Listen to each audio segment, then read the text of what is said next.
안녕하세요. 오늘은 어쩌면 우리 삶과도 맞닿을 수 있는 개인 파산이라는 좀 까다로운 법률 문제를 한번 깊이 파고들어 볼까 합니다. 한번 상상해 보세요. 정말 힘든 과정을 거쳐서 파산 신청하고 드디어 면책 결정까지 받았어요. 아, 이제 빚에서 벗어나 새 출발이다. 안도하는 순간에요. 그런데 아플싸, 채권자 목록 쓸 때 실수로 빼먹은 그런 채권자가 나타난다면요? 이 잊었던 빚 때문에 다시 파산 신청을 할 수 있을까요?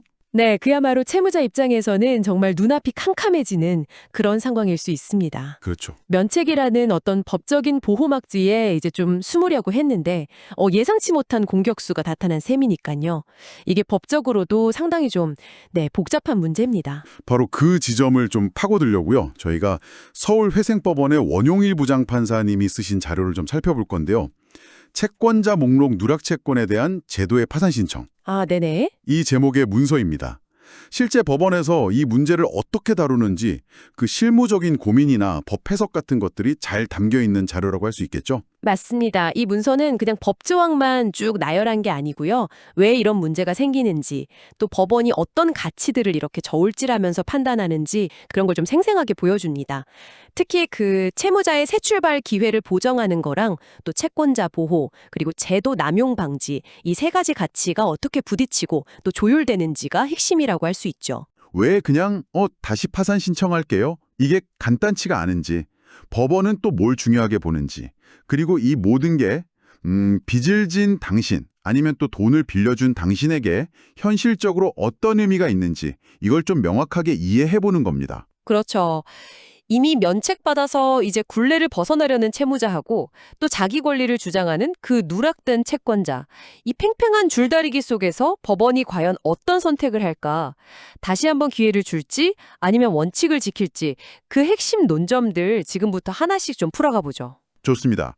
그럼 먼저 용어부터 좀 정리해 볼까요? 이 문서에서 계속 나오는 제도의 파산 신청. 이게 정확히 무슨 뜻인가요? 네. 그 제도의 파산 신청이라는 건 말 그대로 두 번째 파산 신청을 의미하는 겁니다. 좀 더 구체적으로 말씀드리면 과거의 파산 신청에서 법원에서 면책 결정까지 다 받았어요. 근데 그때 냈던 채권자 목록에 포함 안 됐던 채권. 그러니까 누락 채권이죠. 이게 나중에 발견된 경우에 이 누락된 채권에 대해서도 면책 효과를 받으려고 다시 파산 신청 절차를 밟는 것, 이걸 말합니다. 자료 901페이지에서 이 개념을 딱 정의하고 있어요. 아하, 그러니까 첫 번째 파산 때 빠뜨린 빚을 마저 정리하려고 다시 신청한다. 이런 거군요.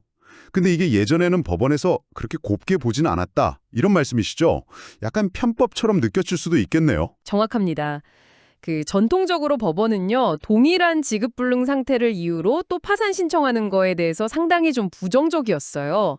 이게 파산 절차의 남용으로 볼 소지가 크다, 이렇게 판단했기 때문인데요. 면책이라는 제도가 채무자한테 재기의 발판을 주는 건데 이걸 자꾸 반복해서 이용하려고 하면 제도의 원래 취지를 좀 해칠 수 있다, 이런 우려가 컸던 거죠. 근데 그 입장이 좀 경직돼 보일 수도 있겠다는 생각도 들어요. 만약에 정말 실수로 고의 없이 채권자를 빠뜨렸는데 재신청 자체를 막아버리면 그 채무자는 면책을 받았는데도 불구하고 누락된 빚 때문에 계속 힘들 거 아니에요. 그렇죠. 새 출발이라는 면책의 의미가 좀 바르는 거 아닌가 이런 생각도 드는데요. 바로 그 지점이었습니다. 그게 변화의 시작이었는데요. 말씀하신 것처럼 면책 결정이 났는데도 누락된 채권자가 계속 돈 갚으라고 독촉하면 채무자는 사실상 빚의 굴레에서 벗어나지 못하는 거죠. 이게 면책 제도의 근본 취지하고 좀 안 맞는다, 이런 현실적인 비판이 나온 겁니다. 그래서 단순히 남용 가능성만 볼 게 아니라 채무자가 진짜 다시 일어설 수 있게 도와줄 필요성도 고려해야 한다, 이런 목소리가 커진 거죠. 그래서 서울회생법원이 2021년에 좀 구체적인 기준, 뭐랄까 일종의 가이드라인 같은 걸 만들었다, 이 말씀이시군요. 네, 맞습니다. 서울회생법원이 이런 현실적인 문제하고 또 제도 남용 방지라는 이 두 가지 측면을 다 고려해서요. 무조건 안 된다, 이런 기존 입장에서 좀 벗어나서 일정한 요건을 갖추면 제도의 파산 신청을 허용할 수 있다, 이런 실무 준칙을 마련한 겁니다. 채무자 갱생도 지원하면서 절차의 공정성도 지키려는 어떤 노력의 결과라고 볼 수 있겠죠. 그렇군요. 자, 이 복잡한 문제를 푸는 열쇠가 되는 법 조항이 있다고 들었습니다. 채무자 회생법 제566조. 이게 핵심이라면서요. 네, 채무자 회생 및 파산에 관한 법률, 줄여서 보통 채무자 회생법이라고 하는데요. 그 법 제566조가 바로 면책의 효력이 어디까지 미치고 또 그 한계는 뭔지 이걸 다루는 핵심 조항입니다. 이 조항 본문을 보면 면책 결정이 확정되면 그 파산 절차에서 변제받지 못한 나머지 파산 채권 전부에 대해서 채무자의 책임이 원칙적으로 면제된다. 이렇게 선언하고 있어요. 이게 면책 제도의 가장 강력한 효과이자 목표죠. 원칙적으로라는 말이 붙는 걸로 보니 역시나 예외가 있군요.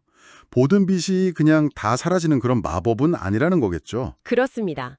법은 어떤 사회정의나 공공정책적인 관점에서 면책의 효력을 좀 제한하는 몇 가지 예외, 이걸 비면책 채권이라고 하는데요. 이걸 명시하고 있습니다.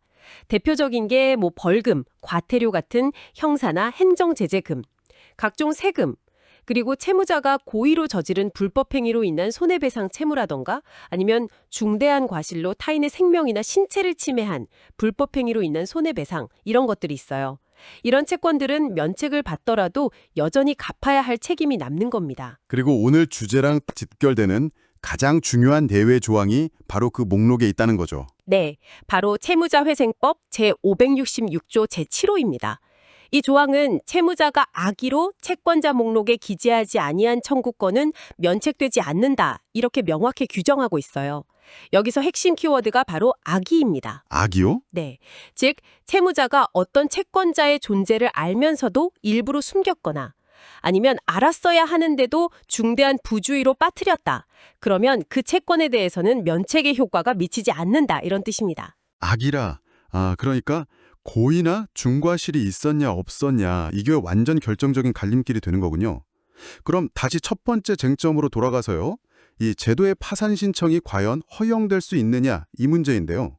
전통적으로는 안 된다는 입장이었다가 조건부 허용으로 바뀌었다고 하셨는데 법안 고인이 정말 깊었겠어요. 네, 법원의 딜레마는 명확합니다. 한편으로는 면책 제도의 근본 취지, 그러니까 채무자의 경제적 재기, 새 출발을 실질적으로 보장해야 한다는 당위정이 있고요. 다른 한편으로는 파산 절차를 악용하거나 남용하려는 시도를 막고 또 성실하게 절차에 참여한 다른 채권자들과의 형평성도 고려해야 하는 어떤 절차적 정의의 문제도 있는 거죠.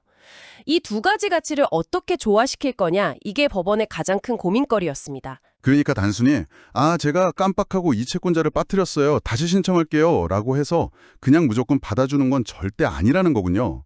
뭔가 더 까다로운 심사를 거쳐야 한다. 이런 의미로 들리네요. 정확합니다. 그냥 단순히 누락되었다는 그 사실 자체만으로는 재신청 허가의 충분 조건이 되지는 못합니다. 법원은 재신청이 정말로 필요한 구체적인 사정이 있는지, 예를 들어서 누락된 채권 때문에 채무자가 실제 경제활동에 심각한 어려움을 겪고 있는지 이런 걸 살펴봅니다. 동시에 이번 재신청이 혹시 첫 번째 파산 절차에서 좀 불성실했다거나 고의로 뭔가를 숨기려는 시도는 아닌지, 즉 절차 남용의 의도가 없는지를 아주 신중하게 심리하는 거죠. 여기서 자연스럽게 두 번째 핵심 쟁점인 악의의 판단 문제로 넘어가게 되네요. 채무자에게 악의가 있었는지 없었는지 이게 왜 그렇게 결정적으로 중요한 건가요? 이게 누락된 채권의 운명을 가른다고 하셨잖아요. 네, 그렇습니다. 이 악의 유무 판단이 중요한 이유는요. 여기에 따라서 누락된 채권이 면책되느냐 마느냐가 갈리기 때문입니다. 만약 법원이 채무자에게 악의가 없었다 이렇게 판단하면요. 즉 채무자가 그 채권의 존재를 정말 몰랐거나 알았더라도 목록에서 빠뜨린 게 그냥 단순한 실수, 가벼운 부주의, 그러니까 경과실에 불과했다 이렇게 인정하면요. 그 누락된 채권도 원칙적으로는 첫 번째 파산 절차에서의 면책 결정 효력을 받게 됩니다. 즉 채무자는 그 빚을 갚을 책임에서 벗어나는 거죠. 반대로 만약 법원이 채무자에게 악의가 있었다 이렇게 판단하면 상황은 완전히 달라집니다. 즉 채무자가 채권의 존재를 알면서도 고의로 숨겼거나 아니면 조금만 주의를 기울였다면 알 수 있었는데도 불구하고 중대한 과실로 누락했다 이렇게 인정되면요. 그 채권은 채무자회생법 제566조 제7호에 따라서 비면책 채권이 됩니다. 이 경우에는 채무자가 면책 결정을 받았음에도 불구하고 그 누락된 채권에 대해서는 여전히 갚을 책임을 져야 하고요. 채권자는 계속해서 빚 독촉을 할 수 있게 되는 겁니다. 와, 정말 악이라는 두 글자에 모든 게 달려있네요. 그런데 그 악이라는 게 사실 사람 마음속에 있는 건데 판사님이 그걸 어떻게 판단하죠? 채무자가 정말 몰랐어요. 아니면 깜빡했어요. 이렇게 주장하면 그걸 그대로 믿어줄 수도 없는 노릇이고 이게 고의인지 중과실인지 아니면 단순 경과실인지 이걸 구분하는 게 보통 어려운 일이 아닐 것 같습니다. 여러 간접적인 사실들, 또 정황 증거들, 이런 것들을 종합해서 악의 유무를 추론할 수밖에 없습니다. 예를 들면 이런 것들을 보는 거죠. 채무자가 과거에 해당 채권의 존재를 알고 있었다는 객관적인 자료가 있나? 예를 들어 과거 소송 기록이라든지 독촉장을 받았다든지 하는 내역 같은 거요. 또 채무자하고 누락된 채권자 사이의 관계는 어땠는지, 가까운 사이인데 몰랐다고 하면 좀 설득력이 떨어지겠죠. 그리고 채권자 목록을 작성하고 제출할 당시의 구체적인 상황은 어땠는지, 또 누락하게 된 경유에 대한 채무자의 설명이 일관성이 있고 합리적인지 이런 것들을 다각도로 심리합니다. 채무자의 학력이나 경력, 파산 신청 경험 같은 것도 간접적으로 고려될 수는 있고요. 결국 여러 퍼즐 조각을 받쳐서 전체 그림을 그려보는 과정하고 비슷하다고 보시면 됩니다. 거의 탐정처럼 조사를 해야 하는 거군요. 자, 그럼 이 복잡한 내용들이 실제로 당신의 삶과는 어떤 관련이 있을지 실무적인 관점에서 한번 짚어보죠. 만약 당신이 빚 때문에 파산 신청을 고려 중이거나 이미 면책을 받은 채무자 입장이라면 이 내용을 어떻게 받아들여야 할까요? 채무자 입장에서는 가장 중요한 교훈은 이겁니다. 파산 신청할 때 채권자 목록 작성에 정말 모든 노력을 기울여야 한다. 이 점입니다. 기억나는 채권자는 물론이고요. 너무 오래돼서 잊었거나 존재 자체를 좀 희미하게 알고 있는 채권까지 최대한 꼼꼼하게 확인해서 누락 없이 기재하는 게 최선입니다. 금융기관 거래 내역 조회라든지 신용정보 조회, 과거 소송 기록 확인 등 가능한 모든 방법을 동원해야 해요. 만약에 누락 사실이 나중에 발견되면 제도의 파산 신청이라는 구제 절차가 있긴 하지만 보셨듯이 이게 매우 까다롭고 성공을 보정할 수도 없습니다. 특히 악의가 없었다는 점을 법원에 설득력 있게 입증해야 하는 아주 어려운 과제가 주어지죠. 반대로 당신이 채권자 입장이라면 어떻습니까? 누군가에게 돈을 빌려줬는데 그 사람이 파산 신청하면서 당신을 채권자 목록에서 쏙 빼놨다는 사실을 뒤늦게 알게 된 경우에요. 채권자 입장에서는요, 자신이 누락되었다는 사실을 알게 됐다면 가장 먼저 채무자가 악의로 나를 누락했는지 이 여부를 따져보는 게 중요합니다. 만약 채무자가 고의로 숨겼거나 중대한 과실로 빠뜨렸다는 정황, 즉 악의를 입증할 수 있다면 채무자회생법 제566조 제7호에 근거해서 해당 채권은 면책되지 않았다 이렇게 주장할 수 있습니다. 즉 법원의 면책 결정하고 상관없이 채무자에게 계속 변제를 요구할 수 있는 권리가 살아있는 거죠. 이걸 위해서는 채무자의 악의를 뒷받침할 수 있는 증거를 확보하는 게 관건이 됩니다. 반대로 악의가 없다고 판단되면 원칙적으로 그 채권은 면책의 효력을 받게 돼서 회수가 사실상 좀 어려워질 수 있습니다. 듣고 보니 이 누락 채권 문제는 단순히 법 기술적인 문제를 넘어서는 것 같아요. 파산 및 면책 제도가 추구하는 본질적인 가치들 사이에서 어떻게 균형점을 찾아야 하는지 여기에 대한 깊은 고민을 담고 있는 것 같습니다. 채무자에게는 재기의 기회를 줘야 하고 또 채권자에게는 최소한의 권리 보호를 해줘야 하고 그리고 사회 전체적으로는 제도의 공정성과 신뢰를 지켜야 하니까요. 정확하게 보셨습니다. 이 문제는 법이라는 시스템이 현실의 복잡성을 어떻게 다루려고 노력하는지를 보여주는 아주 좋은 사례입니다. 어느 한쪽으로 치우치지 않고 채무자의 세출벌이라는 목표와 채권자의 재산권 보호라는 목표 사이에서 아주 섬세하게 균형을 잡으려는 법원의 농역이 엿보이는 지점이죠. 단순히 법조문만으로는 해결할 수 없는 그런 회색지대에서 법원은 구체적인 사안마다 최적의 균형점을 찾아가고 있는 겁니다. 법원이 재신청 사건을 다룰 때 구체적으로 어떤 요소들을 더 들여다보는지 좀 궁금합니다. 그 악의, 판단 말고 또 어떤 점들을 중요하게 검토하나요? 네, 법원은 그 제도의 파산 신청 사건을 심리할 때 여러 요소를 종합적으로 고려합니다. 먼저 종전 파산 사건 기록을 아주 면밀히 검토하죠. 그때 당시에 채무자의 재산 상태는 어땠는지, 소득 활동은 있었는지, 혹시 면책불 허가 사유에 해당할 만한 행위는 없었는지 이런 것들을 확인합니다. 이건 첫 번째 절차부터 성실하게 임했는지를 보기 위한 거고요. 그리고 당연히 누락 경위에 대한 채무자의 소명과 관련 자료가 핵심 검토 대상이 됩니다. 추가적으로 그 첫 번째 면책 결정 이후에 재신청 시점까지 상당한 시간이 흘렀는지 이 여부도 고려될 수 있습니다. 오랜 시간이 지났다면 그 사이에 채무자의 경제적 사정이 좀 나아졌을 수도 있고 반대로 누락된 채권 때문에 여전히 어려움을 겪고 있다는 점이 더 부각될 수도 있겠죠. 또 면책 결정문 자체에 누락 채권에 대한 언급이 없다면 그 면책 결정의 효력이 과연 누락 채권에까지 미치는 걸로 해석할 수 있는지 아니면 별도의 판단이 필요한지 이런 법리적인 검토도 이루어집니다. 이건 면책 결정의 객관적 범위를 확정하는 아주 중요한 문제입니다. 아, 정말 다각도로 신중하게 접근해야 하는 문제군요. 자, 오늘 우리는 파산 면책 결정 이후에 발견된 누락 채권 그리고 이를 해결하기 위한 제도의 파산 신청이라는 매우 복잡하지만 중요한 법률 쟁점을 깊이 있게 한번 다뤄봤습니다. 면책 결정의 안정성이라는 법적 가치하고 누락된 채권자의 권리 보호라는 공평성의 가치, 그리고 파산 제도의 남용을 막아야 한다는 공익적 가치가 어떻게 서로 부딪히고 또 조율되는지를 확인할 수 있었습니다. 특히 그 중심에 있는 채무자회생법 제566조의 악의라는 요건이 얼마나 결정적인 기준이 되는지도 명확히 보았습니다. 네, 이 문제는 법률이라는 게 그냥 고정된 규칙의 집합이 아니라 사회 변화와 구체적인 사건 속에서 끊임없이 해석되고 적용되면서 발전해 나가는 뭐랄까 살아있는 유기체 같다는 점을 잘 보여줍니다.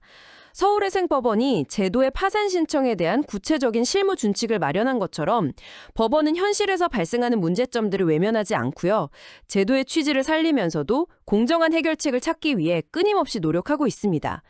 결국 이 모든 과정은 절차의 공정성을 지키면서 관련된 모든 당사자, 즉 빚 때문에 고통받는 채무자와 또 자신의 권리를 주장하는 채권자, 이 모두의 이익을 어떻게 합리적으로 조정하고 균형점을 찾아갈 것인가 하는 그런 어려운 과제에 대한 답변을 찾아가는 과정이라고 할 수 있습니다. 오늘 이 논의를 들으시면서 당신도 아마 많은 생각을 하셨을 것 같습니다.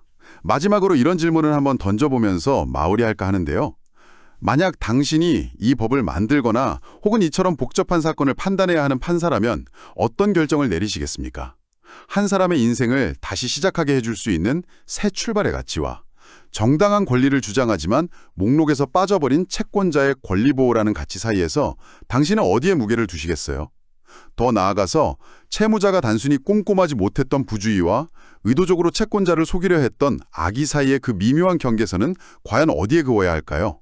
쉽게 답을 내릴 수 없는 질문이지만 한번 깊이 고민해보는 것만으로도 우리 사회가 개인의 실패와 재기 그리고 채권자와 채무자 간의 관계를 어떻게 바라봐야 할지에 대한 성찰의 계기가 될 수 있을 것 같습니다.